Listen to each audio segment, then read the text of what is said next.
भगवान शिव का 5वां ज्योतिर्लिंग है केदारनाथ। यह ज्योतिर्लिंग पर्वतराज हिमालय की केदार नामक चोटी पर स्थित है। कहा जाता है हिमालय के केदार नामक अत्यंत शोभाशाली पर्वत पर महातपस्वी श्री नर और नारायण ने बहुत वर्षों तक भगवान शिव को प्रसन्न करने के लिए बड़ी कठिन तपस्या की थी। कई हजार वर्षों तक वे निराहार रहकर एक पैर पर खड़े होकर भगवान शिव का नाम जपते रहे। इस तपस्या से सारे लोकों में उनकी चर्चा होने लगी। देवता, ऋषि मुनि, यक्ष, गंधर्व सभी उनकी साधना और संयम की प्रशंसा करने लगे।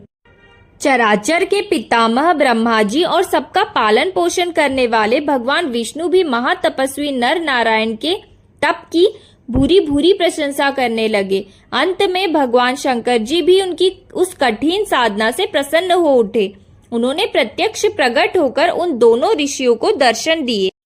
नर और नारायण ने भगवान भोलेनाथ के दर्शन से भाव विहुल और आनंद विभोर होकर बहुत प्रकार की पवित्र स्तुतियों और मंत्रों से उनकी पूजा अर्चना की।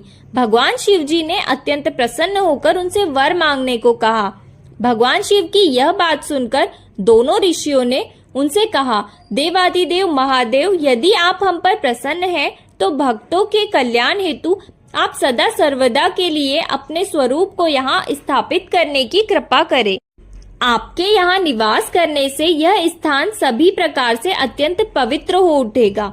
यहाँ आपका दर्शन पूजन करने वाले मनुष्यों को आपकी अविनाशिनी भक्ति प्राप्त हुआ करेगी। हे प्रभु, आप मनुष्यों के कल्याण और उनके उद्धार के लिए अपने स्वरूप को यहाँ स्थापित करने की हमारी प्रार्थना अवश्य ही स्वीकार करें। उनकी प्रार्थना सुनकर भगवान शिव ने ज्योतिर्लिंग के रूप में वहां वास करना स्वीकार किया। केदार नामक हिमालय श्रृंग पर स्थित होने के कारण इस ज्योतिर्लिंग को श्री केदारेश्वर ज्योतिर्लिंग के रूप में जाना जाता है।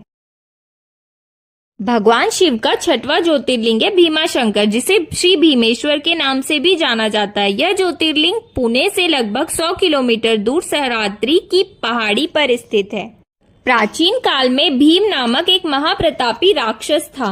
वह कामरूप प्रदेश में अपनी माँ के साथ रहता था। वह महाबली राक्षस राज रावण के छोटे भाई कुंभकर्ण का पुत्र था, लेकिन उसने अपने पिता को कभी देखा नहीं था। उसके होश संभालने से पूर्व ही भगवान राम के द्वारा कुंभकर्ण का वध कर दिया गया था। जब वह युवावस्था को प्राप्त हुआ तब उसकी माता ने उसे सारी बात बताई। भगवान विष्णु के अवतार श्री रामचंद्र जी द्वारा अपने पिता के वध की बात सुनकर वह महाबली राक्षस अत्यंत क्रुद्ध हो उठा। अब वह निरंतर भगवान श्री हरि के वध का उपाय सोचने लगा। उसने अपने अभीष्ट की प्राप्ति के लिए 1000 वर्ष तक कठिन तपस्या की। उसकी तपस्या से प्रसन्न होकर ब्रह्मा जी ने उसे लोक विजयी होने का वर दे दिया। अब तो वह राक्षस ब्रह्मा जी के उस वर के प्रभाव से सारे प्राणियों को पीड़ित करने लगा। उसने देवलोक पर आक्रमण करके इंद्र आदि सारे देवताओं को वहां से बाहर निकाल दिया। पूरे देवलोक पर अब भीम का अधिकार हो गया। इसके बाद उसने भगवान श्री हरि को भी युद्ध में परास्त कर दिया।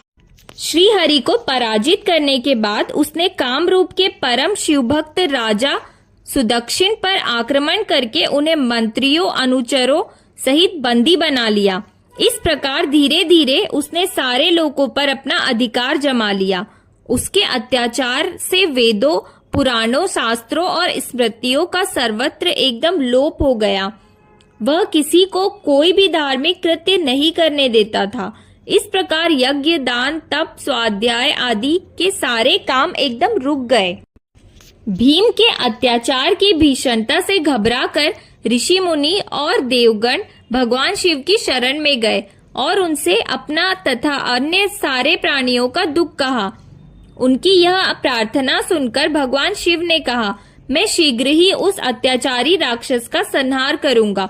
उसने मेरे प्रिय भक्त कामरूप नरेश सुदक्षिण को भी सेवकों सहित बंदी बना लिया है। वह अत्याचारी असुर अब और अधिक जीवित रहने का अधिकारी नहीं रह गया। भगवान शिव से यह आश्वासन पाकर ऋषि मुनि और देवगण अपने अपने स्थान को वापस लौट आए। इधर राक्षस भीम के बंदीगृह में पड़े हुए राजा सदक्षिण ने भगवान शिव का ध्यान किया।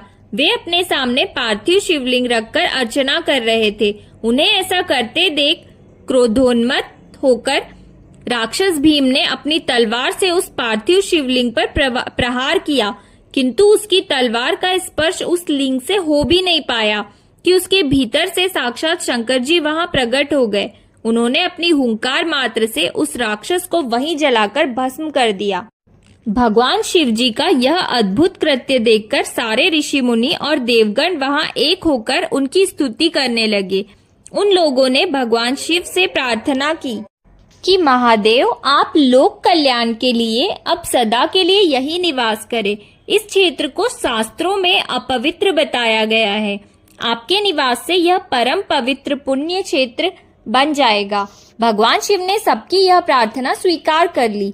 वहां वह ज्योतिर्लिंग के रूप में सदा के लिए निवास करने लगे। उनका यह ज्योतिर्लिंग भीमेश्वर के नाम से प्रसिद्ध हुआ।